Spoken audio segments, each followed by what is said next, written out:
Hi everybody, it's great to be back with you. I'm Rachel and this is Hayley from NISCU. And today we're going to continue our series in looking at the miracles that Jesus did that we read about in the Bible. Rachel? Yeah? What's a miracle? A miracle? Well, I think what I understand a miracle to be is something that you look at and you go, wow, that's something only God could do. Something that you can't explain by science or other things that we know physically, just something really unusual that happens that only God could do. So, like the turning water into wine last week, that was something that science couldn't do, only God could do that. Yeah, I've never known that to happen. Okay. Yeah, I've never known that to happen. But I've looked it up in a dictionary, and that's what a dictionary says. It's something that can't be explained physically or scientifically that is attributed to a supernatural being. So that's what a miracle is. And today we're going to look at another one of Jesus's miracles, which is all about eyesight. Now, I know that I'm very behind on my eyesight, and I know that my eyesight isn't quite as good as it used to be. How's yours, Hayley? Well, I had an eyesight test lately, and I'm going to need glasses as I get old. Well, today I thought we could do a bit of a sight test. Now, when you had your sight test, Hayley, I'm guessing that you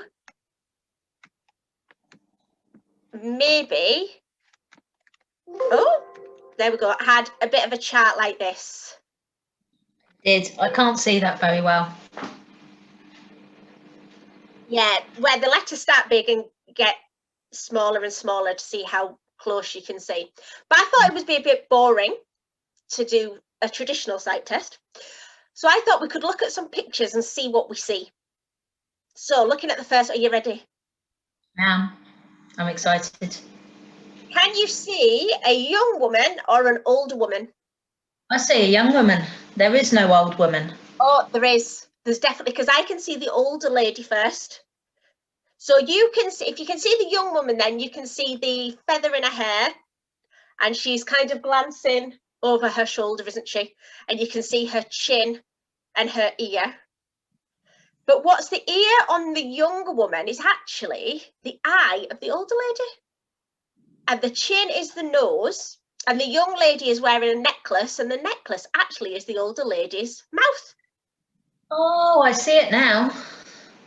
So I see an old, so we saw different things first, didn't we? Are you ready for another one? Yeah. Do you see a candlestick or two faces? Two faces.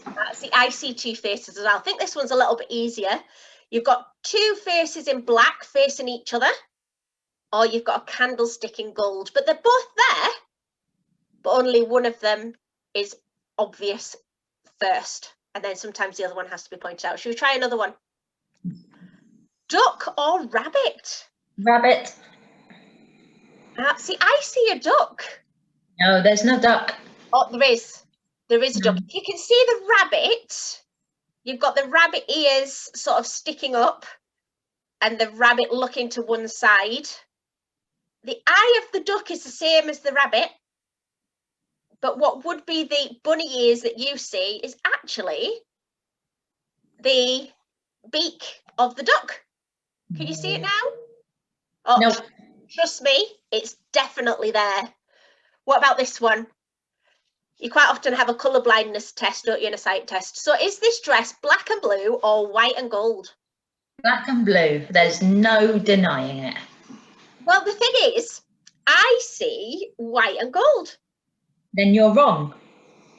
Well, I see white and gold. If I'm wrong, I am wrong with lots and lots of other people, because this dress actually took the internet by storm a few years ago. And lots of people all over the world had a heated debate over what colour this dress was. Now, if you're like Hayley and you see black and blue, then you're not on your own, because Taylor Swift, Kanye West, and Justin Bieber, they all see this dress as black and blue. But if you see white and gold like me, and I definitely do see white and gold, then Kim Kardashian, Katy Perry and Ellen DeGeneres all said that the dress was white and gold. The dress is actually black and blue. But it's really funny how sometimes we can't see things as clearly as we think they should be. It's an optical illusion. It's all to do with the lighting as to why people see different colours. It's really interesting. But that actually reminds me of a man in the Bible who was blind. And he couldn't see whether the dress was black and blue or white and gold. Couldn't even see the dress. He was totally blind. And because he was blind, the only way he could make money was to be a beggar and beg outside the temples for a little bit of money. Now we find this in the book of Mark, chapter 10, verses 46 to 52. And here we find that Bartimaeus, although he couldn't see with his eyes, could see that Jesus could help him. He'd heard all about the amazing things that Jesus had done, that everybody across the region at that time was talking about. Everybody had heard about it. Everybody was doing it. And Jesus was coming to town. Now, as Jesus approached and came into town, Bartimaeus heard the crowd. He heard that people were getting excited. And he heard that it was Jesus.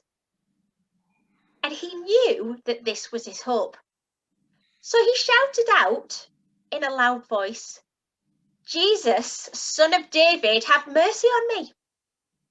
Now, you'll never guess what the crowd did. The crowd, all the people that were around, turned around and went, "Shh, he's busy." But this didn't put Bartimaeus off. Bartimaeus shouted in an even louder voice, "Jesus, Son of David, have mercy on me." Jesus stopped. I went, "Who's calling me?" Bartimaeus said, "It was me." Jesus said, "Come." So Bartimaeus jumped up, went towards where the voice had said come. It was probably helped by the people. Jesus looked at him and said, "What do you want me to do for you?" Now, what do you think it was that Bartimaeus wanted Jesus to do for him? I think he wanted lots of money so that he could be really rich. Well, he might have done, but he knew that his eyesight was probably more important. So he looked at Jesus and went, "I want to be able to see." And Jesus said, "Okay, here you go, here's your eyesight." And it says that instantly his eyesight returned and he followed Jesus. Now, I think if somebody had done something that amazing for me, I think I would be following him too. And that's what Christians do. They still follow Jesus today because of the amazing things that he does today, and having read all the amazing things that he'd done at the time. Is that one of those miracle things? That he could see. I don't know anybody that's had their eyesight restored. Do you? No. Yeah. And generally that's not something that happens. But here it was, Jesus said, "You can see," and Bartimaeus could see. So that's definitely a miracle, which is why we're looking at it today. But there's something that I find really amazing. Jesus did lots and lots and lots of miracles in the Bible. But this is a really personal one. When Bartimaeus shouted out, "Jesus, Son of David, have mercy on me," the people around were like, "Shh, he's too busy for you. Be quiet. He's not got time." And I think that's part of the miracle, is the fact that Jesus had time for a blind beggar. Jesus had time for somebody that other people didn't think was very important. And I think that's part of the miracle. The fact the miracle is that he had his sight restored, which is amazing. And I know that I would definitely be amazed if I'd been in the crowd watching. or if I'd been Bartimaeus and the blind person. But the people around didn't think that Bartimaeus was important enough for Jesus to stop and talk to him. Which reminds me a little bit of the time in the Bible when the disciples didn't think the children were important enough.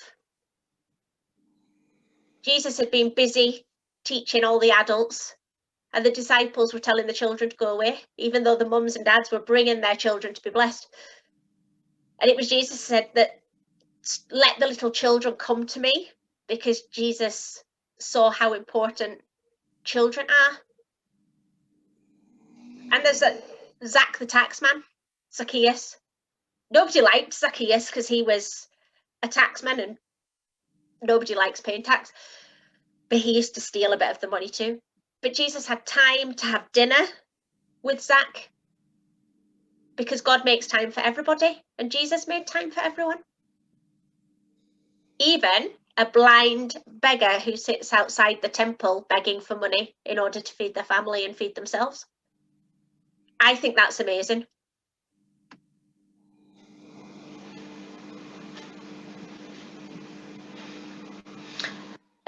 I just wonder if people watching this video know how it feels when people don't have time for them.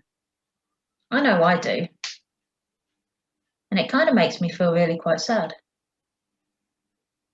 But isn't it amazing when people do have time and how you feel really special and really important?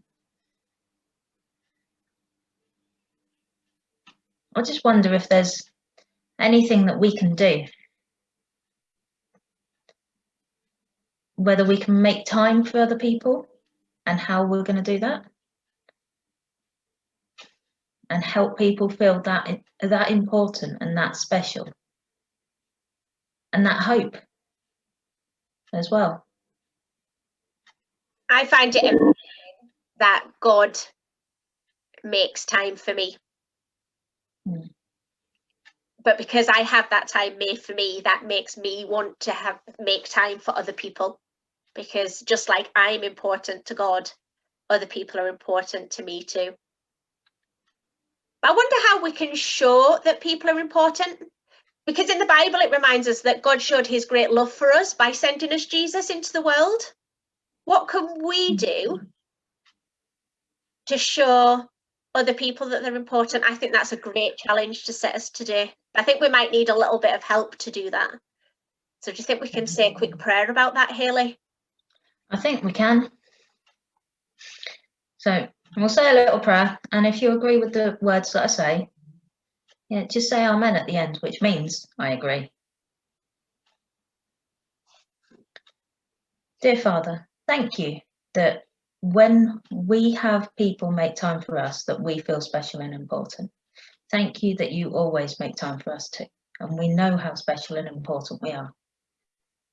Just help us to help other people feel that special and important too, and help them feel that hope that these miracles, they can still happen too. Amen. Amen. Brilliant. And we'll look at another miracle next time. But have a great half term, and we'll see you soon. Bye-bye.